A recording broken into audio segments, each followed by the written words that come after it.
பிரியமானவர்களே, இயேசு கிறிஸ்துவின் நாமத்தில் உங்களுக்கு என் அன்பின் வாழ்த்துக்கள். இந்த இடம் எப்படி இருக்கு? அழகா இருக்குதா? எருசலேம் பட்டணம் பின்னால பாக்குறீங்கல்ல, எருசலேம் பட்டணம் அந்த அழகாக தெரிகிறது. இங்கிருந்து பார்க்க நல்ல ஒரு அருமையான ஒரு இடம். எங்க இருக்கிறன்னு தெரியுமா? ஒலிவமலையில, ஒலிவமலை சரிவில். நம்ம லூக்கா 19 அதிகாரத்துல இயேசு கிறிஸ்து எருசலேமிலுக்கு பார்த்து கண்ணீர் விட்டு அழுதார் அப்படின்னு ஒரு சம்பவம் எழுதப்பட்டிருக்குல்ல, இந்த இடம்தான். இங்க இருந்து இந்த பட்டணத்தை பார்த்து ஒரு கண்ணீர் விட்டு அழுதார். இந்த மலையில இயேசு கண்ணீர் விட்ட இடத்துல ஒரு அழகான சின்ன ஆலயை கட்டி இருக்கிறாங்க. அதனுடைய கோபுரம், அந்த அமைப்பு கண்ணீர் துளியை போல அமைச்சிருக்கிறாங்க. இயேசு இங்கிருந்து தான் பட்டணத்தை பார்த்து கண்ணீர் விட்டு அழுதார். ஏன் அப்படிலாம் அழணும் அப்படின்னு நமக்கு நினைக்க தோன்றும். ஒரு பட்டணத்திலே காணப்படுகிற பாவ அருவருப்புகளை நிமித்தம் அவளுக்கு வரக்கூடிய அழிவு நியாயத்தீர்ப்பை நினைத்து இயேசு கண்ணீர் விட்டு அழுதார்.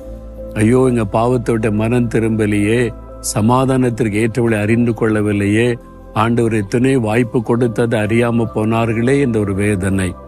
ஏன்னா கிபி 70 ரோமருடைய படைகள் எருசலேமை முற்றுகையிட்டு பட்டணத்தை தரைமட்டமாக்கிட்டாங்க. எருசலேம் தேவாலயத்தை இடிச்சிட்டாங்க. எருசலேம் பட்டணம் முழுத ரத்த ஆறு ஓடினது. காரணம், அந்த பாவத்திற்கேற்ற நியாயத்தீர்ப்பின் தண்டனை.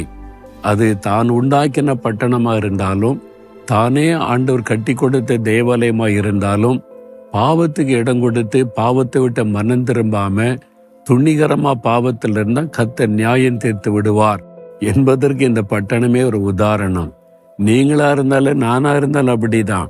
ஆனால் ஆண்டவர் நம்ம மேல அன்பு கூர்ந்து நம்மோட பேசும்போது உணர்த்தும் பொழுது மனம் திரும்பி பாவத்தை விட்டு விலகி தேவனுக்கு பயந்து வாழ்கிற வாழ்க்கை வாழணும்.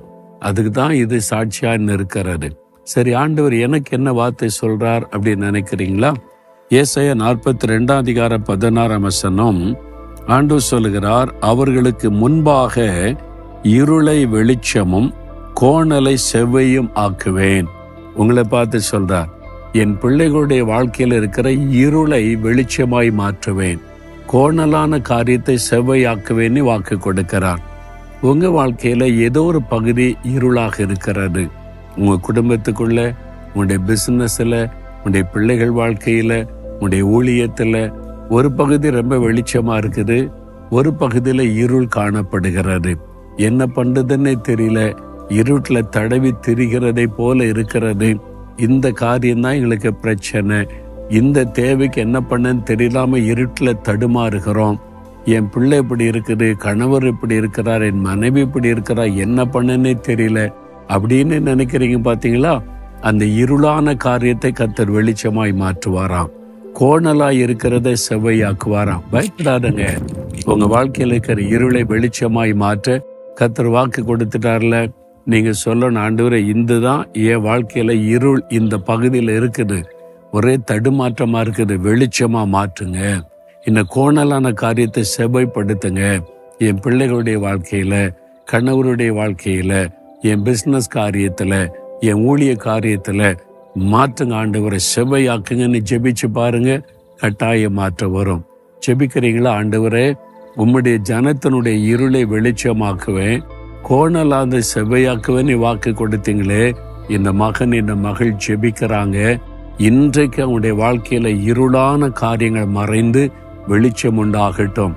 கோணலான காரியத்தை செவ்வையாக்கி மகிழ பண்ணும். இயேசு கிறிஸ்துவின் நாமத்தில் ஜெபிக்கிறேன். ஆமேன், ஆமேன்.